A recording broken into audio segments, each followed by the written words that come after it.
Hello everyone, Alec the SideQuest Gamer here, and today we are looking at Sonic the Hedgehog for the Game Gear and Master System. Now some of you may be like, but SideQuest Gamer, you've already reviewed Sonic the Hedgehog for the Genesis, why would you review a downgraded port of it? Now that's a common misconception because this game is 90% different than the Genesis counterpart. Let's take a look at it, shall we?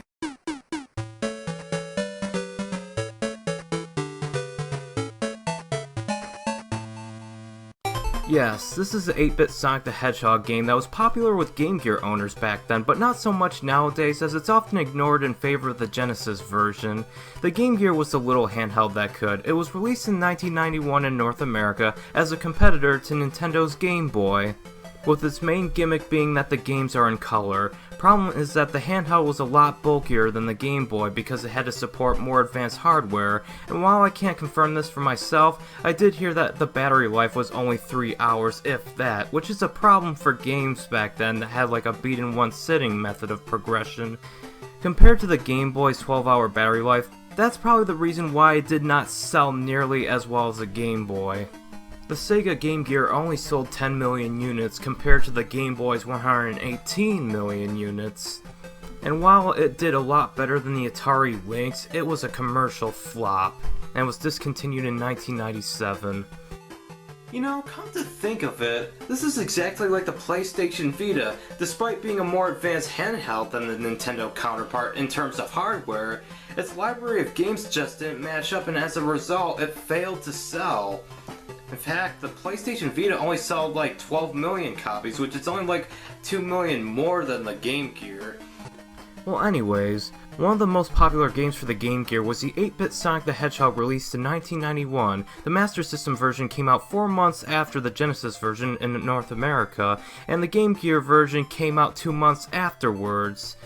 The game was actually developed by Ancient and published by Sega, so it wasn't developed in-house unlike the Genesis counterpart, and the game itself, well, it's definitely a platformer, but if you were expecting an only graphically downgraded game, this wouldn't meet those expectations, as it does follow the same basic story as the Genesis version, but that's probably the only major similarity in the game.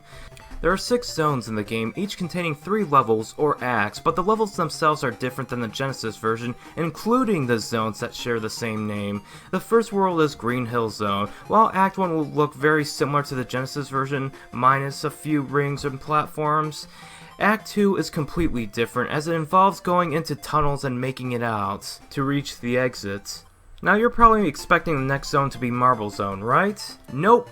Instead, you're in the platform-centric Bridge Zone, which is an exclusive zone to this game, and I liked it. Although the auto-scrolling Act 2 was really annoying at first, and if you're playing the Game Gear version, screen crunch will be your worst enemy. Are we headed to Springyard Zone yet? Nope. The next one is Jungle Zone, another exclusive zone to this game, and it's probably the most platform-centric zone in the game, and I do like the first act with the vine slides and the log jumping mechanics, but Act 2 sucks because you ascend up these logs, but if you fall, instead of the game scrolling down, the game would kill you in one hit, which is very frustrating. Why would it turn the bottom into a bottomless pit? Especially when Act 1 and Act 3 were capable of scrolling downwards.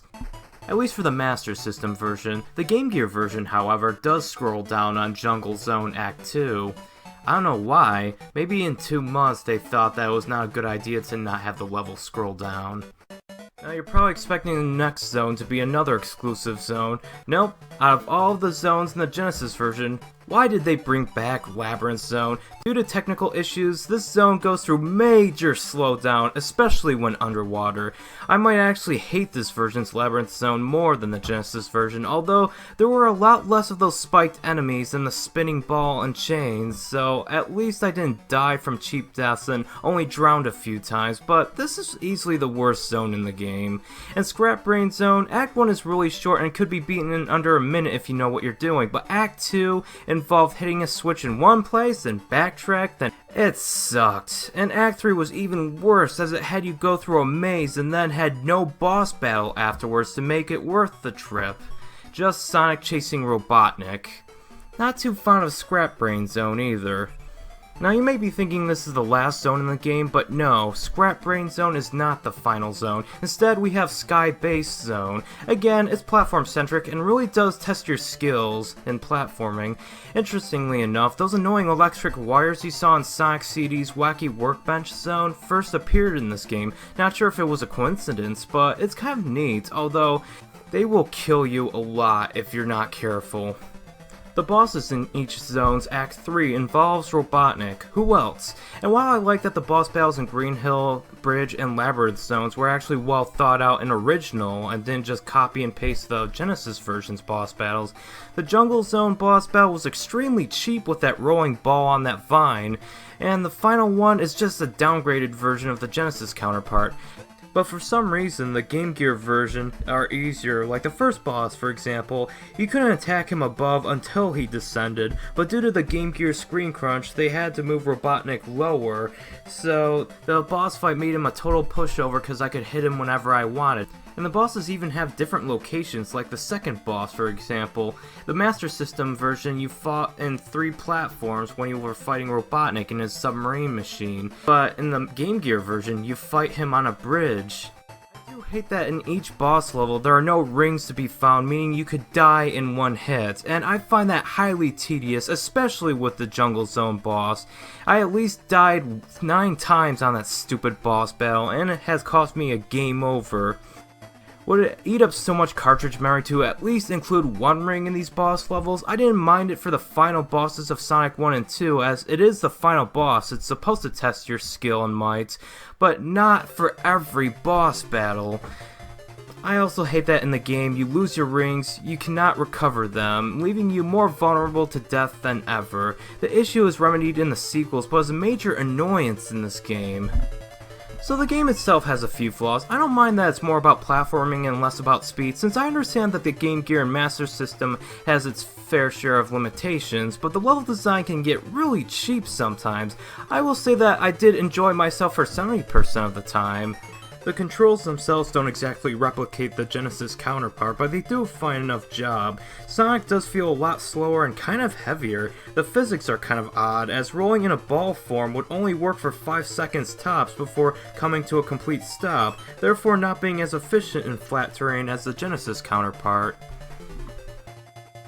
What the game does well is definitely the graphics. The levels look so rich and vibrant in color and still look impressive to this day. I don't care if it's an 8-bit game, as the aesthetics really do hold up.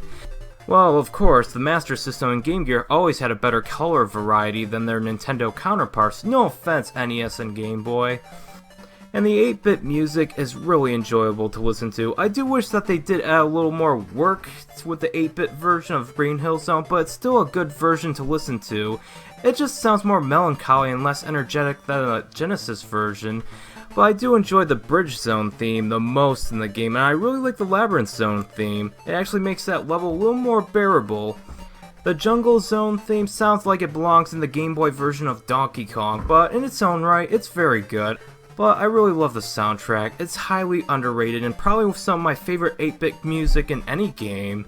It may not be as fast-paced as the Genesis soundtrack, but for the most part, it does complement the levels very well and are a nice alternative. And what I think this game does better than the Genesis version is strangely the method of completing the game. There are 6 Chaos Emeralds, but rather than go through frustrating special stages like the pinball special stages in Sonic 1 for the Genesis, all you have to do in this game is to find them in hidden locations in each zone. The hardest emeralds to find were the Sky Base and the Jungle Zone levels, as they were pretty well hidden and pretty much require a guide in order to find them and know where they are. Unless you're willing to take a leap of faith, but knowing that this is a beat-and-once save game, and if you get a game over you have to reset the game, you probably won't be taking as many leaps of faith as you want. But overall, the 8-bit Sonic the Hedgehog is a pretty solid platformer. I would say that if you're to play one version, get the Master System version, as the Game Gear version, while playable, does suffer from screen crunch that increases the likelihood of cheap deaths. I would give the Master System version a 76 out of 100, while the Game Gear version would get a 68 out of 100. They aren't as good as the 16-bit counterpart, but they sure did a fine job trying to make it feel like a Sonic game in 8 bits, as well as make it a playable experience for players. unlike another Sonic game on the Game Gear and Master System. So that's the 8-bit version of Sonic the Hedgehog for the Game Gear and Master System. I have to say, even with the Game Gear version, I really enjoyed playing through the game. Although unfortunately, I cannot say the same for the 8-bit version of the sequel. We'll get to that later this month. But next week, we are taking a look at Crash Bandicoot 2's Cortex Strikes Back. But until then, thank you so much for watching, and remember to stay awesome!